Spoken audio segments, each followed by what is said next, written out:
What is going on, YouTube? This is Lawrence, the Mighty Comics Guy, back with another video. And boy, oh boy, do I have a special video for you guys today.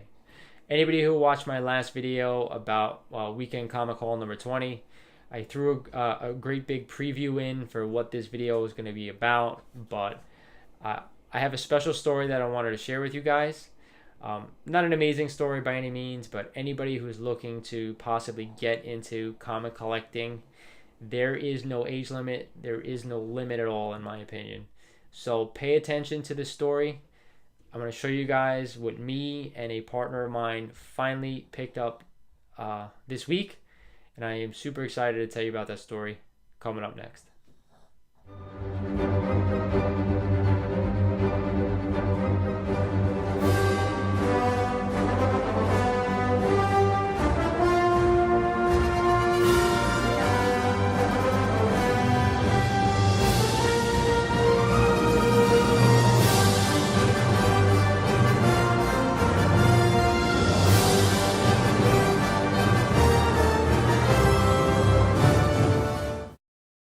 This video is sponsored by Comic Book Pressing. Use the code MIGHTYCOMICSGUY for one free regular price press when submitting 3 books or more.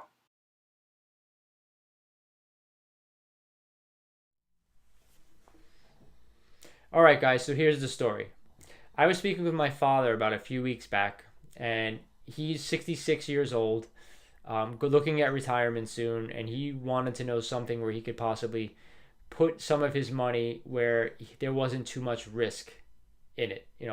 Once you get to be a certain age, buying risky stocks or putting your money into things that may or may not go up in value is kind of risky as you get older. Now, there are, of course, certain bonds and investments which may give you some sustainable income at a later age, but that may be all right for some of your money, but maybe you want to put some somewhere else. So I went to the idea to my father, say, listen, if you have some disposable income and you don't want to put it into the market, maybe you should invest in a comic book.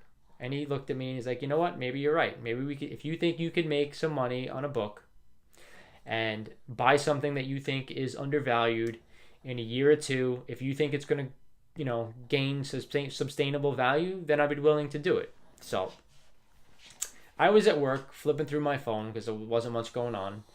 And one of my LCS had just picked up a big key. Of course, I messaged him and said, is it all right if I come? If we can make a deal, I could come Saturday.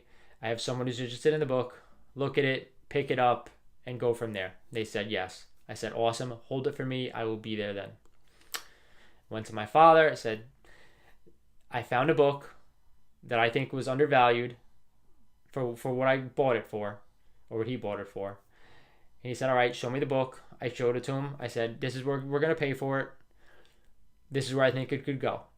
And he's like, all right, if you think we can get our money in and out with a profit within a year or two, I'm happy to do it. So I went in, looked at the book, bought it, took it home. That's the story. So for anybody who has any parents, older friends, or anyone else who wants to invest in a comic book that they think is going to go up in value over the next year or two or possibly longer, I think it's a great investment. Now, I'm not saying that with all books, but there are a few books, in my opinion, any of these characters we have yet to see in the MCU that Disney now owns, I think they are good investments. Anyone who wants to put that sort of money into a book.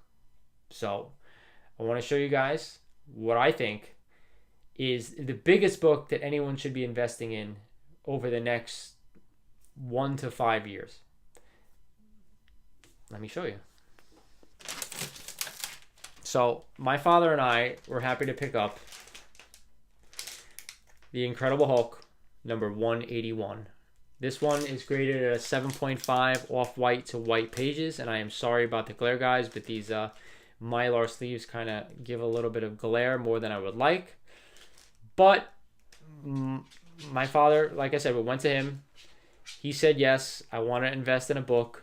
I want to hold on to it for a year or two and then possibly sell when you think the right time to sell is. And of course, my father doesn't know much about comics, probably hasn't read a comic since he was a kid. But this is the one book I think that it's already gone up a ton in value. But Wolverine is such a popular character, and it's yet to appear in the MCU. When he does, I think this book will be on fire. It's already hot. It's been hot for the past year or two. But when I say prices now, I think will double at some point. So I don't know how long he plans to hold on to this. It's going to be minimum of a year, and I still think he'll get a profit out of it. But I think once we see that Marvel announce the next Wolverine, and you start seeing trailers and pictures of him, I'm talking doubling in price. So I know there's a lot of them available. It's not like an AF-15 or an Action 1 or a Tech 27. But this to me is the book that, because of the popularity of the character, because the book is available, that everyone is speculating that this is going to be the next big one after AF-15. I don't think it's ever going to be an AF-15 category because there's just so many of them available. But I do think if you're going to buy one book right now for a good amount of money, if you're going to sell it in 5 years, I think you can double your money. So this is it. So anyone who has any older friends, like I said, that's willing to put some money into, that doesn't want to take too much risk in putting it in the market, or, investing in stuff that they don't want to invest in at a later age, mention, Hulk 181, because that's what I did. And now I'm holding a copy, although it's not mine, it's his. I do have a CBCS graded 4.0 signed by Stan Lee, but I do think this is a wise investment. And of course, who doesn't want to hold a Incredible Hulk number 181 in their hands? Everybody does. So I thought that was cool. My dad thought it was cool, and that's really it. But it was just a nice, neat story I wanted to share with you guys. So this is the Mighty Comics Guy saying thanks for watching my channel. My dad thanks you for watching. Subscribe to this channel if you haven't done so already, and I will talk to you guys soon. I am Iron Man.